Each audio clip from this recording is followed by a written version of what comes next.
907, Sacramento Police. Unit 99, are you in the clear? Unit 99 to KMA 907. Unit 99, Sergeant Meredith, 909, in service, on the air. This is Sergeant Dan Meredith of Unit 99 at Headquarters, Police Department, City of Sacramento, California. My detail is to ride in Unit 99, our tape recorder-equipped radio car, and to respond whenever the dispatcher transmits a signal to one of our other units on duty somewhere in the city.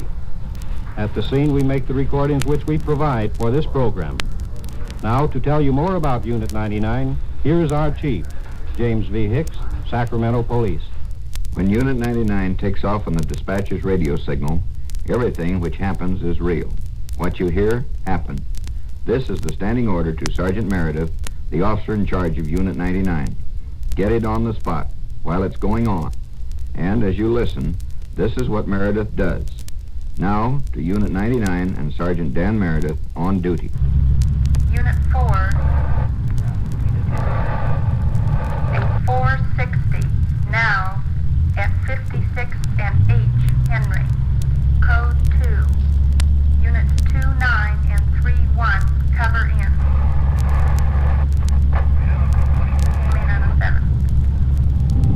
A possible burglary in progress at the market on 56 and 8th Street.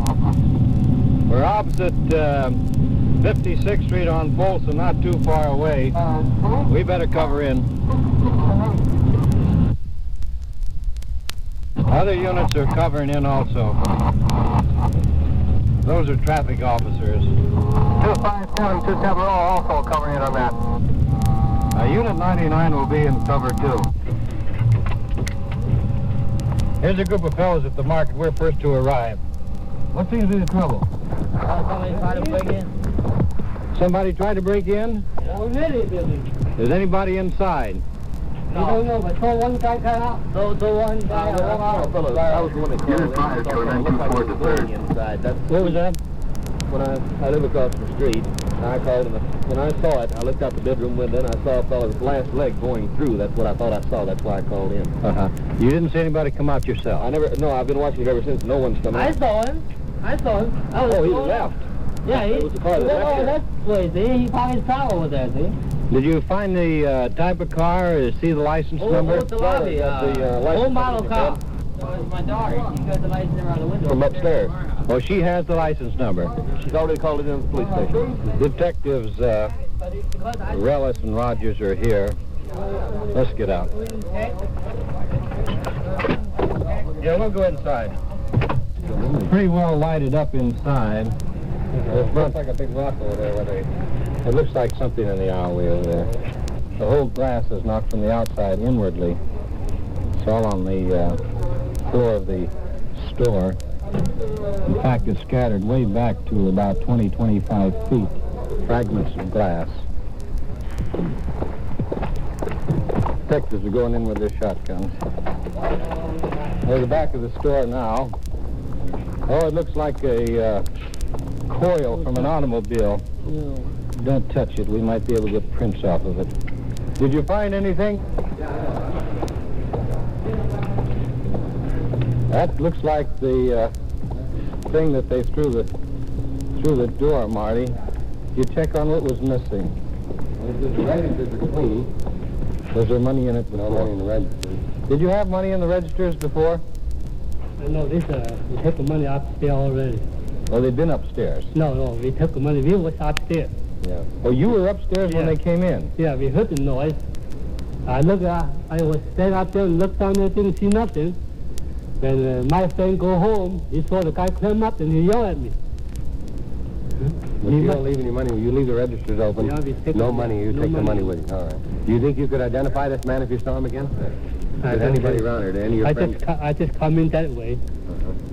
I just saw somebody. Well, where were you when you saw this, when you saw When the I man? opened the door, my friend go out. And he just hit the wire, make a noise. I looked back. I saw the guy just go right upstairs, call everybody down. But my friend outside, same time he called me. Yeah. He said, saw a man go out this way. Saw the man leave. Yeah. Those glass edges there Rogers, is there any blood or anything? No, it doesn't indicate any blood at all. It's a small opening. Well, we're going to check. We'll talk to the girl that saw the, they got the license number, saw the car too. We'll see if we can get... Let's see, who saw the car? Me. What kind of a car was it? Did you notice? Tan coupe. I don't know what kind of Ford or any kind of that, but I know it was a tannish color and it was, you know, one of those short kind of coupes, I guess. Coupe? That's what you call it. Couldn't have been a convertible or anything. Coupe? No, it wasn't a convertible. And coupe. Would you know the car, a similar type car if you saw it again? Oh, yes. You'd know it, huh? What was that license number? You got the license number, didn't you? Let's see, I know I told somebody AKR 521. You can identify this person if you see him again. Well, I mean, I didn't see, you know, the whole person, but I know he's tall, and he had a white coat on, and he looked like he had real dark hair. It might have been black. Mm-hmm. And I didn't see the full face of him, you know. How was he dressed? He had a white, you know, like you see druggists wear when they work in a thing, except it hung down to here. And it looked like he had blue pants on. They were a little ragged at the bottom. I mean, they looked like it. In which direction did he go? Well, I saw him head that way. Okay, thanks. Let's go outside, Roger. Can I talk to you outside? Thanks. Thanks very much. We've got the other detective checking over the address of the car where it's registered. I don't know what they've accomplished over there yet. We'll have to check with them. Rogers, you want to go over that address? Yeah, we're going to check over there. All right, we'll follow you over. We're at the location of where this person is supposed to reside. Detectives are spotting on the house. Is that the car over there, Jim? No. Is that the house? That's the house, not the car. You haven't seen the car at all? Back yet. Turn that off. Okay, we'll spot with you for a while. We're parked in one side of the street in the alley. I see Detective Sergeant Lyons going through the dark alley on the other side, checking over the backyard of that residence. Pretty eerie out here tonight. It's been raining, overcast, very quiet. Here comes Sergeant Lyons. Yeah, Jim? I think we're going to go over and knock on the doors. Yeah. Keep your eyes peeled. Okay, Jim. I can see the house from here. The officers have just gone in. I noticed through the window, too, a lady and a man answering the door. The officers are now going in. The house is all lit up. Previously, it was dark.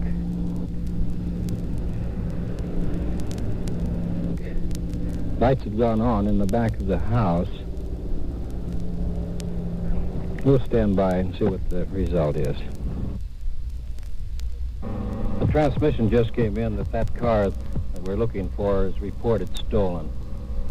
The detectives have been in the house for about 15 minutes. They're coming out now. We'll get the full story. I guess the car was stolen from here. When? Sometime after 5 o'clock last night. Well, I guess this isn't the place then. No. Those people apparently are responsible persons. They have any children? One, he's 25 years old, a college student. He's been home all night. Well, it makes it a little tougher. Right. A police department, like any governmental or commercial organization, has a certain number of man-hours with which to function. This case was an example of how those man-hours can be wasted. I'm referring to the time the officer spent spotting the address to which the getaway car was registered. The car had been stolen 24 hours earlier, but had not been reported. A prompt report of any stolen property enables your police department to work more efficiently. In this case, it might have prevented the break-in and most certainly would have saved the hours which were wasted on the spot. Unit 6, that man is supposed to be returning to the house on Santa Ynez Way. He has a .38 caliber revolver and says he is going to cause trouble. Stand by, but remain 909. That was the second call for Unit 6 on that case. Evidently, this man has been having trouble with his family. He's in bad frame of mind, considered dangerous with that .38. We better go over and help out if we can.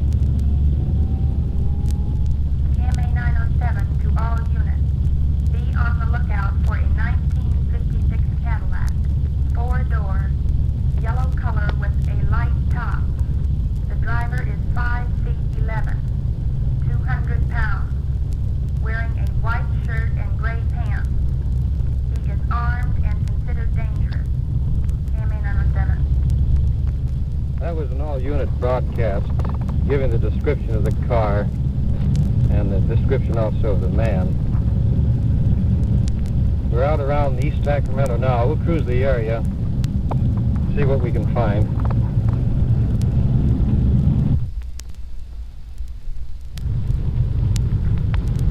Go ahead, 257. That car just turned east on San Ynez on N Street. Have the car there, stand by, and maybe you better get another car out here. I'll check it and see if I can give you any further information. That's Detective Rogers. He's working alone tonight. We better get back here and help him out. Go ahead, 257. He's going towards, he's on San Ynez, between Folsom and N Street. If the car will come out of the driveway there, they probably can approach him from the north end, and I'll be on the south side, on San Ynez Way. Unit 6, the man has left his car and is walking on Santa Ynez Way towards the house. KMA 907. We're going south on San Ynez. There's the house over there. Unit 6 is waving us in this direction. Let's go down here.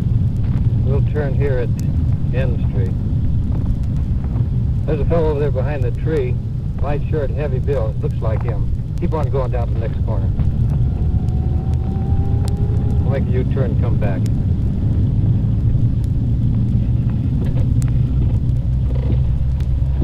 Be prepared. He's still there. Unit 99 to KMA 907. Go ahead, 99. Will you inform Unit 6 and 257 that the suspect is at the corner of San Ynez and N Street? Okay, 99. Unit 6 and 257. Your suspect is at Santa Ynez and N, Nellie. KMA 907. Let's go down.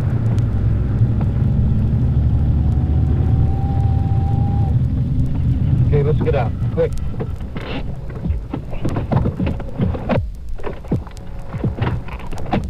Well, he was just here. Let's go on down toward the corner. He's either down around the corner or through the hedge. Hey, the officers down there have someone. Looks like him.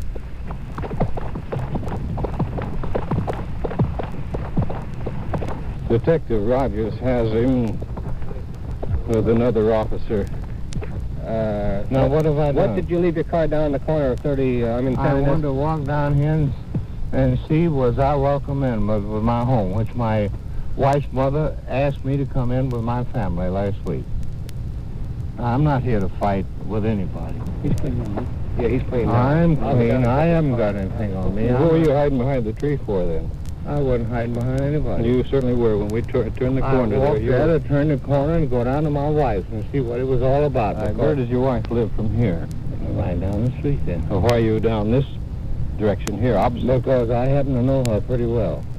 We'll go down and check the automobile. We're going down to check the car out to see if the gun that was reported is in it. We're at the car. Rogers is going through it. See anything yet, boys? No, I Not haven't found a weapon. I wonder if he had discarded it somewhere. Was he running when you stopped him? He's walking at a very fast pace. Very nervous, excited. Officer Lopez is talking with the man now. Now, what kind of a revolver is this that you own? You own a revolver, that I haven't got a revolver I at all. don't say that you have it with you. I'm asking you, you own a revolver, is that right? No. My revolver that I had last week, I should say, wait a minute, I'm far ahead of my story, was stolen from me. Oh, it was stolen. When was it The stolen? North Sacramento police will vouch for that When was it stolen? in June of last year. That's untrue, and you know it's untrue. Your wife had it just last week. A revolver I had? Yes, a revolver that you own, a .38 caliber. Now, where is it? Let's call up the North Sacramento chief of police and he'll tell you that it was stolen from me. Where is your gun now? I haven't got a gun. Well, you had one over at your house. I had a .38 was stolen from me. Now, How long ago? last June of last year. Did you ever report it? Yes, sir. To the North Sacramento Police. Where is it? Stolen out of Percy your car? Gasaway. Well, how is it that your wife said you had a gun just last week? I don't know what my wife has to say. She's pretty bitter to me. I don't know what it's all about. Now, what she's got to say, what I can prove to you about Percy Gasaway of the North Sacramento Chief of Police No, I today. will assume that a revolver was stolen last June. What happened to the revolver that you had tonight? I didn't have a revolver tonight. Didn't you threaten her? No, sir. You I called didn't. her. You called her. her Let's- up over the telephone just about a half hour ago, less than a half hour ago, about 15 minutes ago. Where did you call her from? I didn't call her from anywhere. I told her that I would like to come out and have a place to stay tonight because I'd like to have some place to sleep. Didn't she give you a $10 bill to rent a motel room and you tore it in half tonight? That's right. Yeah. No, I haven't done anything wrong. I haven't threatened anybody. I haven't done anything that I could really say was Well, wrong. what do you suppose would cause your wife to get as upset as she is if you hadn't started something tonight? Well, I'll tell you what happened because I lost my business last summer. Mm-hmm. So a few weeks ago, we sold our home. Well, what caused this trouble tonight, though? What would cause your wife to become afraid of you to the point where she felt it necessary to call the police? We're going to take a walk up there. All right. I don't know what would cause that. Why don't you ask her that? But I'm trying to tell you that this afternoon, I got a little check of $9.60. And I took it out and bought food for her and the kids and her mother and so forth. And this is the 5th day I went without a mouthful of food in my mouth. You mean to tell me that you haven't eaten for 5 days? I haven't eaten. Now listen, I want one more time I'm going to ask you, what brought about this episode tonight? Where your wife found it necessary to call the police because of fear of her own and the children's lives? Because, what do you mean, my children's life? I love my children more than anything in the world. Answer the question, will you, please? All right, now I'm answering it. I went out this afternoon on a $9.60 check that I had and bought meat and groceries of all kinds to take home to her and cook me a meal. When time comes, she didn't cook me nothing. Well, just one more question, and we'll stop this. Why did you find it necessary, if you were going to visit your wife on a friendly basis, why did you find it necessary to park a block and a half away from the house?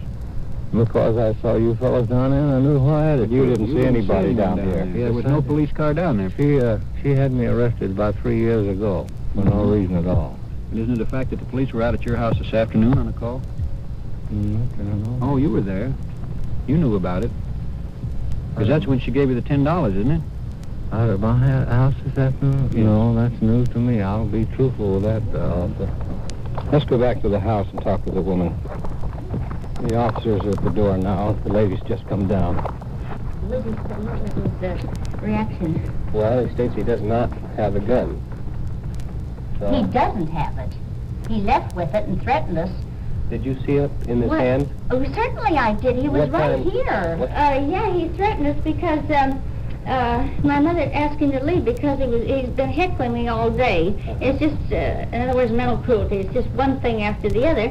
So he went out, and he didn't have any money, and so anyway, he didn't have a paycheck, and in the meantime, we had sold our home and came in here and he gambled all the money away, so he didn't have any money. About No. the gun. What kind of gun was it? Automatic or... It's Army pistol, and I think it's a 38. Did he brandish that gun before you tonight? Oh, he sure did. Did he threaten your life? Oh, he Is it certainly did. an automatic or is it a revolver? No, it's an automatic. Then over the phone, he called a little while ago, and he says, well, please to know, please. He says, I'm coming out. And he says, I said, well, you threatened my mother, and you can't stay here anymore. I said, I can't trust you. I said, you lied to me and tricked me this afternoon, and you came up and he says, I'll get that old lady first. And I grabbed him by his clothes, and I tore a button off, and I screamed. I thought, well, I'll attract some attention to warn them. And by God, he turned right around and went out. I wrapped the gun in a piece of paper. And I says, well, get rid of this gun. I don't want it anyway. Did he wrap it in a piece of paper? I did. And give it to him? Yes, because I didn't want the neighbors to see it. Was that gun loaded in? Yes. What do you want done with your husband? Well, gee, I don't think I'll call my attorney. Well, I don't know. I can't go on like this. What else should I do? Well, you can charge him for disturbing the peace, for one thing, Yeah, if you so desire. yeah. But you'll have to appear against him tomorrow in court. Mm-hmm. Is that your desire? he don't know what to do, because if I do, then he's going to really give me trouble, too. What do you think, Mother? Might as well go through with it and get it over with? Okay. I'll be there at 9 o'clock. You'll be there at 9 o'clock. Good night. We're back at the car with Officer Lopez. Manuel, we talked with the lady, and she said that was an automatic. And he had it this evening. He did have it this evening? Yeah. In fact, he brandished it before her. What make of automatic is this that you owned and that you had in your possession tonight? Now, let's have a straight answer on this What do one. you mean, that automatic I had? Yeah. It was 32 Colt. 32 Colt. Where is it now? I gave it to a friend of mine tonight Who? at the club in North Sacramento. Why? Because I owed him money and I gave it to him. That was why. Didn't you threaten your wife with that gun tonight? No, I didn't threaten nobody with any gun because I gave it to him wrapped in an original newspaper that she gave it to me. Did you or did you not threaten the life of your mother-in-law? No, sir, I did not. Yeah, Manuel, she's going to prefer charges against him. She's coming down in the morning to sign the formal complaint. She is now signing the informal complaint against him and was advised. So, next step is to take him in. Yes, we'll take him in and book him in. 32 all night. Come on, get in the car, let's go. You may not have realized it at the time, but that was a close call for Unit 99. A violent man, supposedly armed, hiding behind a tree. And they passed within 15 feet of him in their plainly marked car. Fortunately, he had disposed of his weapon. As happens frequently, the wife refused to sign a formal complaint against him, and he was released the next morning. This is Unit 99 in Sacramento, California. These on-the-scene tape recordings were provided by the Sacramento Police Department and were made on duty by Sergeant Dan Meredith in Unit 99. Your host is Chief James V. Hicks of the Sacramento Police Department. KMA 907, Sacramento Police. Unit 99, are you in the clear? Unit 99 to KMA 907. Unit 99, Sergeant Meredith, 909, in service, on the air.